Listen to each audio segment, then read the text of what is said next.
He signed the resignation letter with a smile on his face because he trusted the one person on earth he thought would never lie to him.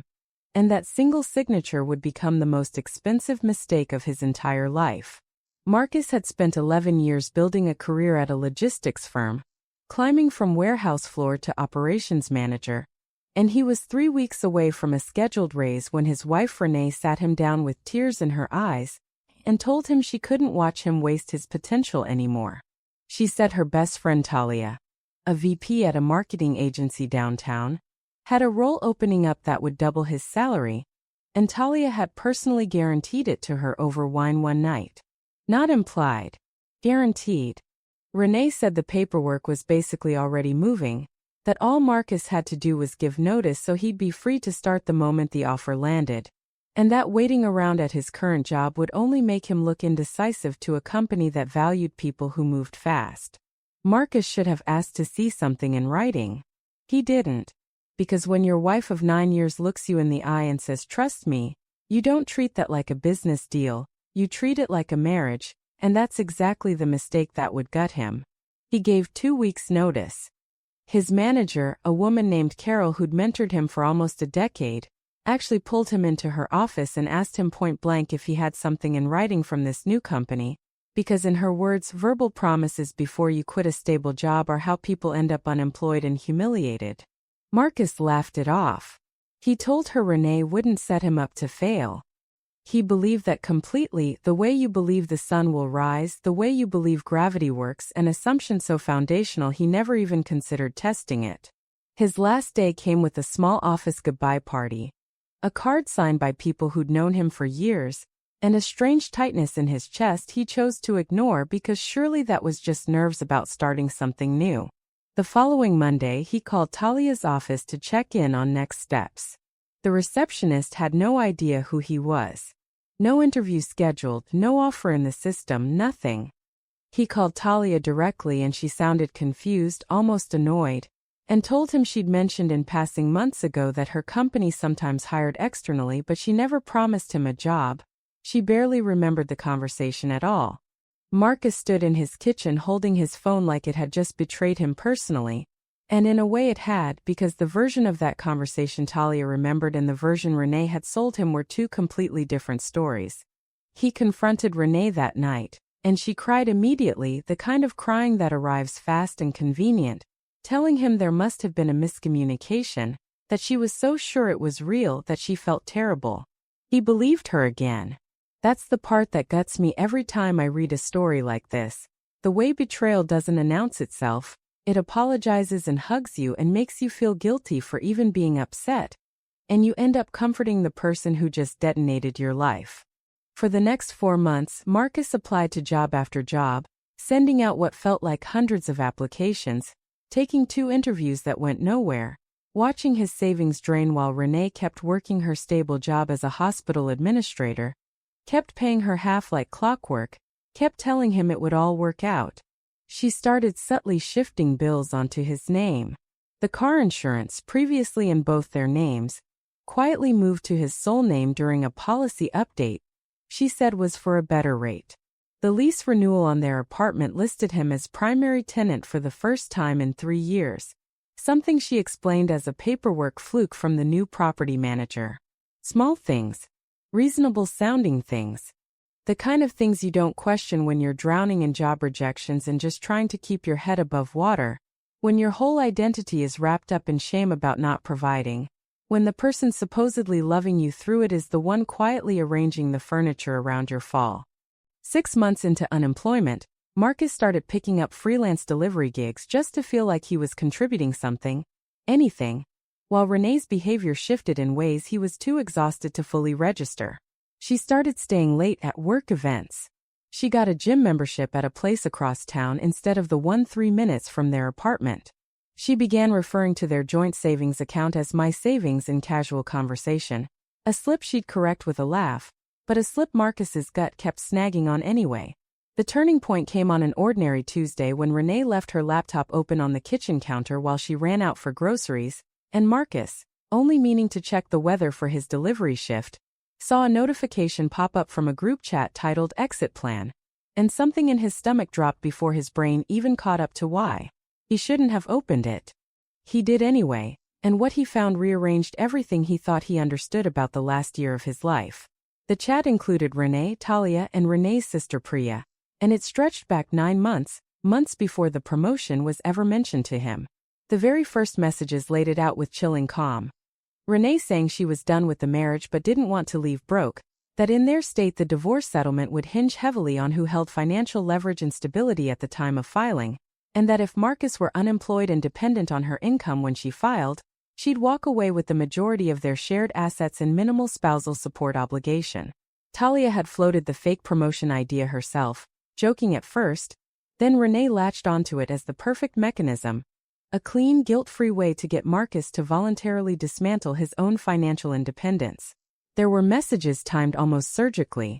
One from Renee reading, "He's suspicious about why the offer's taking so long, need to cry tonight to reset him," dated the exact week Marcus remembered her breaking down about how sorry she was.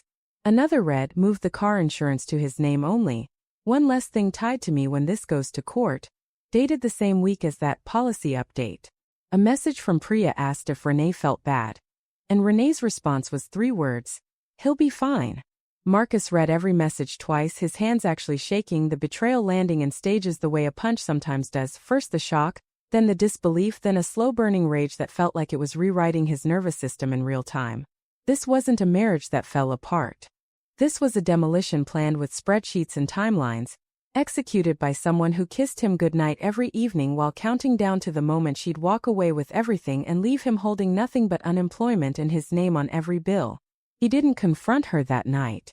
He sat with it, screenshotted every single message, forwarded them to his personal email, and for the first time in 6 months he felt something other than shame. He felt clarity, because now he understood he wasn't failing at providing for his family. He'd been engineered to fail, positioned like a chess piece by someone who studied exactly which of his insecurities to press.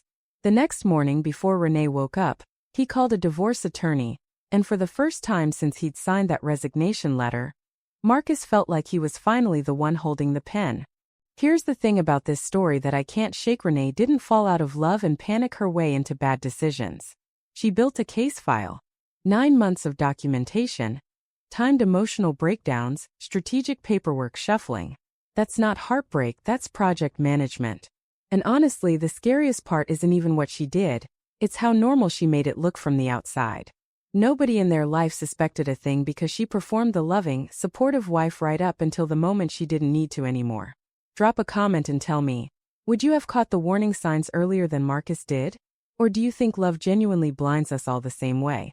Marcus met with the attorney, a sharp, no-nonsense woman named Deborah who'd handled contentious splits for almost 20 years, and when he laid the screenshots out on her desk, she went quiet in a way he later described as almost impressed. She told him bluntly that this wasn't just going to help his divorce case, this was the kind of evidence that could flip the entire financial outcome in his favor, because premeditated financial sabotage, especially when documented in writing by the person doing it, could be used to argue Renee had acted in bad faith, potentially entitling Marcus to a larger share of marital assets despite his unemployment. Deborah's advice was simple. Don't confront her yet. Don't let her know what he'd seen. Quietly gather more, back up everything in multiple places, and let Renee keep talking, because people who think they're getting away with something tend to keep incriminating themselves. Marcus went home that night and did something that took every ounce of self-control he had left. He acted normal. He let Renee vent about her long day at the hospital. He nodded along when she suggested they order his favorite Thai food. He even let her rest her head on his shoulder while they watched TV. And the whole time his mind was replaying that message, "He'll be fine." Over and over like a wound he kept pressing on purpose. Over the following 3 weeks, the group chat kept talking, and Marcus kept screenshotting from a secondary device Deborah advised him to use so his activity wouldn't show on shared cloud backups. He learned Renee had already met with her own divorce lawyer 2 months prior. He learned she'd been quietly moving money into an account under her maiden name, funneling small, forgettable amounts so it wouldn't trigger questions, an amount that had grown to just under $11,000. He learned the plan was for her to file within the next 6 weeks, time to land right as his unemployment benefits ran out, which would make his financial position look as weak as possible on paper. Reading it laid out that clearly did something to Marcus. It stopped feeling like a betrayal and started feeling like a strategy he needed to counter. And something cold and focused settled into him that hadn't been there before. He started applying for jobs again, but this time with Deborah's guidance, deliberately not disclosing offers immediately, building his own quiet paper trail of effort and good faith that would stand in stark contrast to Renee's engineered narrative. He also did something Renee never saw coming. He began documenting her lies about the promotion with dates, cross-referencing them against the group chat timeline, building an airtight chronological record that showed she hadn't just failed to help him, she had actively fabricated a job offer to strip him of his income before filing for divorce. 6 weeks later, almost to the day the group chat predicted, Renee sat him down with rehearsed sadness in her eyes and told him she thought they should separate, that she'd tried everything, that she just didn't think they worked anymore. Marcus let her finish the entire speech. Then he set his phone on the table, screen up, the exit plan group chat open on the screen, scrolled to the message that read, "He'll be fine." Renee's face did something Marcus said he'd remember for the rest of his life, a full-body collapse of composure, the mask dropping so fast it was almost violent to watch. She reached for the phone and he pulled it back, telling her calmly that he had copies in 4 different places, including his attorney's office, and that she should probably call her own lawyer now because the conversation they were about to have wasn't going to go the way she'd planned it for the last 9 months. She tried every angle in rapid succession, first anger, accusing him of spying on her privacy, then tears, insisting it wasn't as bad as it looked, then a strange pivot into trying to explain that she'd been scared and unhappy, and this was just how scared people sometimes behave, as if premeditated financial sabotage was a natural response to sadness. Marcus didn't yell. He said the calmest, coldest thing he could manage, which was that he hoped Talia and Priya enjoyed being named as witnesses, and then he picked up his jacket and left to stay with his brother for the night, giving himself space before the legal process took over completely. What followed was 8 months of a divorce that Deborah, his attorney, later called one of the most one-sided cases she'd handled in years, not because of infidelity, but because the written evidence of premeditated financial harm was so extensive it left almost no room for Renee's side to argue good faith. The court ultimately awarded Marcus a significantly larger share of their marital assets, citing Renee's documented bad faith conduct, and ordered her to cover a portion of his legal fees. Renee's friendship with Talia reportedly imploded once Talia realized her name was permanently attached to court documents, and Priya, Renee's own sister, later admitted to Marcus in a private message that she tried to talk Renee out of it more than once but got pulled along anyway, an admission Marcus said meant less than nothing to him by that point. Marcus eventually landed a real job, an actual one, at a logistics company 2 ranks above where he'd started, hired specifically because his old manager Carol, the one who'd warned him all those months ago, put in a call on his behalf the moment she heard what happened. He said the hardest part wasn't losing Renee. It was realizing he'd spent 9 months blaming himself for failing to provide, when the truth was he'd been sabotaged by the one person who was supposed to be building a life with him instead of quietly disassembling his. Here's what I think really happened underneath all of it. I don't think Renee planned this because she was some calculating villain from day one. I think somewhere along the way she stopped seeing Marcus as a partner and started seeing him as an obstacle between her and the life she wanted.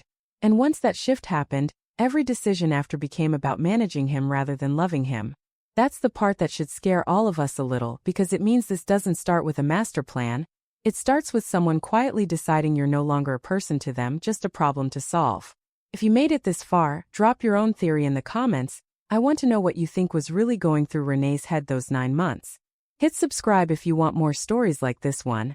Drop a like if Marcus's ending felt like justice to you. And I'll see you in the next one.